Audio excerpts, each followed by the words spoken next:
பார்த்து வருகிறோம். தமிழ்நாட்டில் மே 4ஆம் தேதி வாக்கு எண்ணிக்கை நடைபெற இருக்கும் நிலையில் 2ஆம் தேதி தேர்தல் பார்வையாளர்கள் தமிழகத்திற்கு வர இருக்கின்றனர். கூடுதல் விவரங்களை செய்தியாளர் தமிழரசியிடம் கேட்கலாம். தமிழரசி, முழுமையான விவரங்கள்.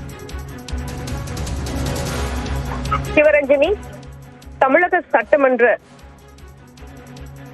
தேர்தல் வாக்குப்பதிவு நடைபெற்று முடிபெற்றிருக்கக்கூடிய நிலையில் இந்த வாக்கு எண்ணிக்கையை கண்காணிக்க தொகுதி வாரியாக தேர்தல் பார்வையாளர்களை தேர்தல் ஆணையம் நியமித்தது.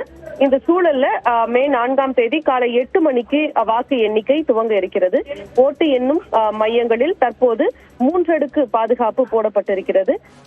மேலும் காலை மற்றும் மாலையில் வாக்கு எண்ணிக்கை மையத்தை கண்காணித்து அந்தந்த மாவட்ட ஆட்சியர்கள், தேர்தல் நடத்தும் அலுவலர்கள் அறிக்கையை சமர்ப்பிக்கவும் தேர்தல் ஆணையம் உத்தரவிட்டிருக்கிறது. ஏற்கனவே இரு தொகுதிக்கு ஒரு பொது பார்வையாளர்கள் வீதம் நியமிக்கப்பட்டிருக்கின்றனர். இந்த நிலையில் மே 4ஆம் தேதி நடக்கும் வாக்கு எண்ணிக்கை பணியை கண்காணிக்க சட்டமன்ற தொகுதிக்கு ஒரு பார்வையாளர் விடம் 234 தொகுதிக்கும் பார்வையாளர்களை தேர்தல் ஆணையம் நியமித்திருக்கிறது.